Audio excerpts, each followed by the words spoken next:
السلام علیکم ورحمۃ اللہ وبرکاتہ۔ الحمدللہ رب العالمین، والصلاۃ والسلام علی رسولہ الکریم وعلی آلہ وصحبہ اجمعین۔ ہماری سورہ آل عمران مکمل ہوئی ہے اور اس میں ہم نے دیکھا کہ کچھ اہم ہدایات ہیں کہ اس زمین پر اللہ کی حاکمیت کو قائم کرنے کے لیے کیا کچھ ہمیں کرنا۔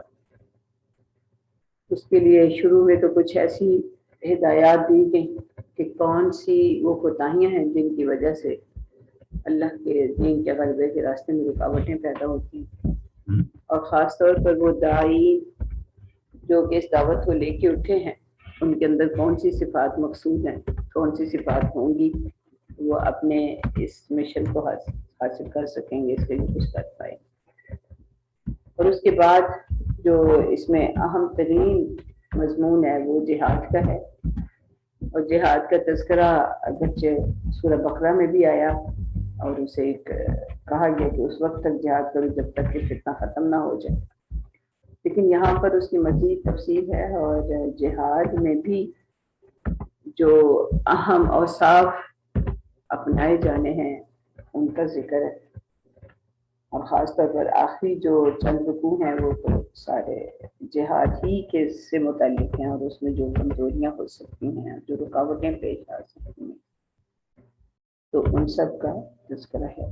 اس لحاظ سے آج ہم اس سورہ کی ایک لحاظ سے دہرائی کر دیتے ہیں۔ تو اب آپ لوگ اس میں شروع کریں ڈسکشن۔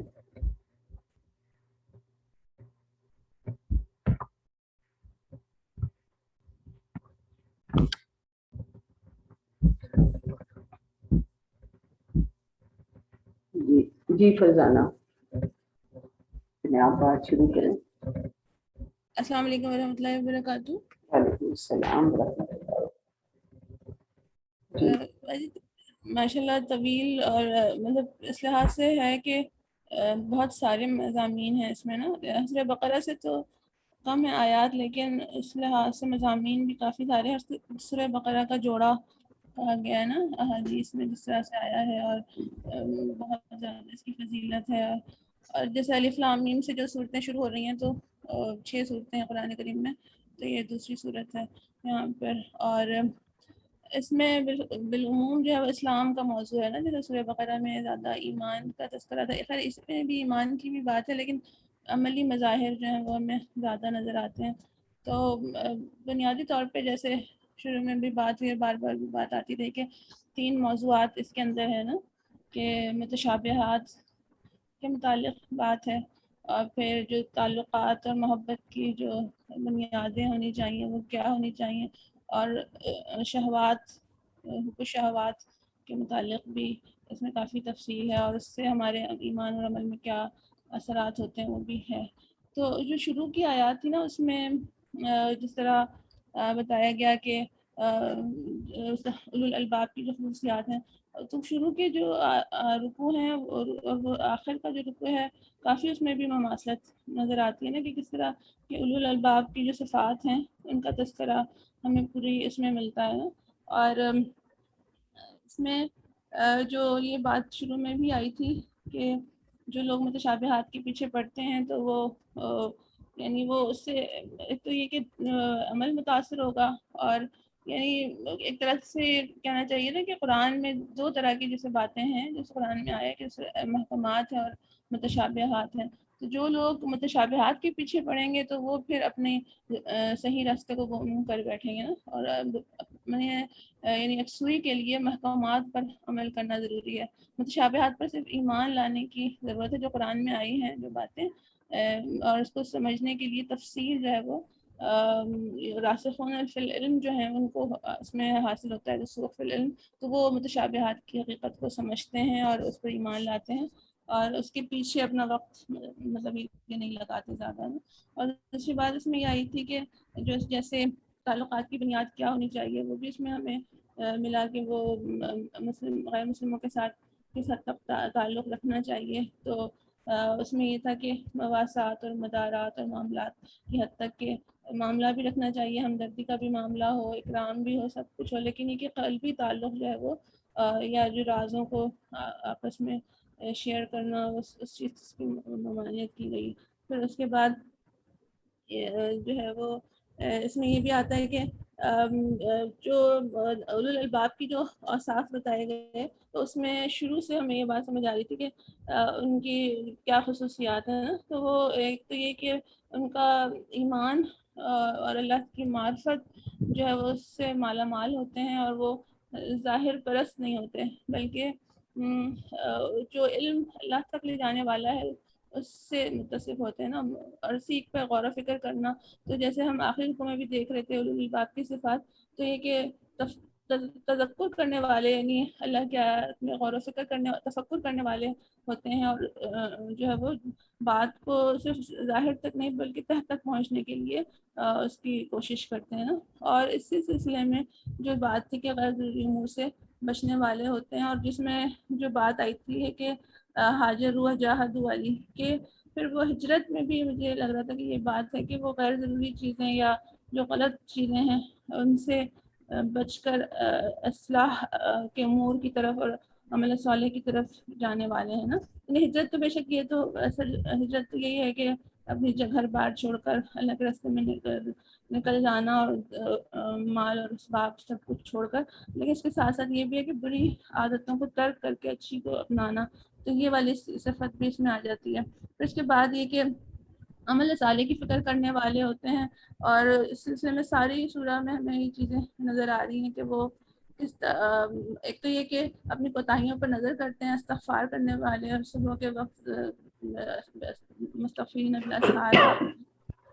ساتھ وہ ان کی یہ صفت بھی ہے کہ وہ دوسروں کی اپنی کوتاہیوں پہ بھی نظر ہے اور دوسروں کی کوتاہیوں سے درگزر والا معاملہ کرتے ہیں نا۔ کاظمین الغیظ والعافین عن الناس والی جو چیز ہے، اور وہ اس جنت کی دوڑ میں جو ہے وہ آگے نکلنے کی کوشش کرتے ہیں، اور لیکن یہ کہ راستے میں دوسروں کو ساتھ لے کر چلنے والے ہوتے ہیں۔ اسی لیے جو آخری آیت بھی ہے صبر و صابر و رابط والی، کہ باہم ایک دوسرے کو بھی صبر کی نصیحت، یعنی خود بھی صبر اور استقامت کے ساتھ اس راستے پر چلنے والے ہوتے ہیں، اور دوسروں کو بھی تلقین کرنے والے ہوتے ہیں۔ اور جیسے کہ جہاد کے راستے کی خصوصیات بتائی گئی غزوہ احد کے تبصرے میں، تو اس میں بھی بنیادی جو صفات جو بتائی گئی کہ صبر اور تقویٰ ہوگا تو بھی کامیابی جو ہے وہ نصیب ہوگی۔ اور رابطوں میں یہ بات بھی تھی کہ حریف کے مقابلے میں ثابت قدمی، تو ثبات اور رباط جو ہے نا وہ ہمیں اس میں نظر آ رہا ہے۔ اور جو اس میں جو دعا بھی ہے آخر رکوع میں کہ آمنا فاغفر لنا ذنوبنا وکفر عنا سیئاتنا، تو یہ جو بات آئی نا کہ کوتاہیوں پر نظر، تو وہ بار بار ان کا یہ طرز عمل ہوتا ہے کہ وہ اپنی غلطی پر استغفار کرنے والے اور اصلاح کرنے کی کوشش کرنے والے ہوتے ہیں۔ اور ان کا اس کے علاوہ اس میں ہمیں دعوت کا حکیمانہ انداز بھی بتایا گیا کہ کس طرح ہونا چاہیے، بہترین انداز ہو، اور مشترک بات جو مخالف کی ہے اور ہمارے درمیان، تو مشترک بات سے آغاز کرنا چاہیے، اور اچھائی کی طرف بلانا اور رب سے جوڑنا، اصل میں یہ مقصد ہونا چاہیے، ربانی بنانا جو ہے نا۔ اور پھر اس میں یہ بھی بات کئی دفعہ 3 دفعہ بھی یہ بات آئی کہ اسلام کے علاوہ جو طریقہ اختیار کیا جائے گا وہ قابل قبول نہیں ہوگا۔ تو بنیادی طور پہ مجھے یہ چیز لگ رہی تھی کہ سورہ میں اسلام کا جو موضوع ہے وہ سب سے زیادہ مطلب وہی نظر آ رہا ہے زیادہ نا۔ یعنی ظاہر عمل جو ہے نا وہ نظر آنا چاہیے۔ بالکل صحیح، بہت اچھا خلاصہ ہو گیا۔ جی ڈاکٹر زینب۔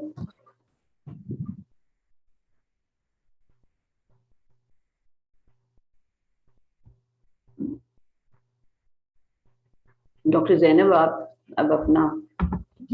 جی وہ مائک کھولنے۔ جی السلام علیکم ورحمۃ جی اللہ وعلیکم السلام وبرکاتہ۔ جی جی اس صورت کا آغاز سورہ بقرہ کی طرح بہت پراسر اور شاندار آیات سے ہوتا ہے۔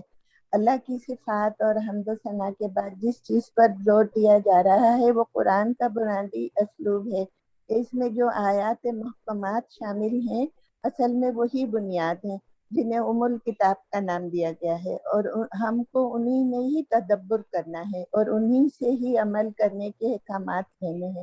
اور کچھ متشابہات بھی ہیں، بہتر ہے ان کو اللہ کی نشانیاں سمجھ کر ایمان لے آئیں، مگر ان کی تفسیر اور تحقیق میں نہ پڑیں ورنہ ہم الجھ جائیں گے۔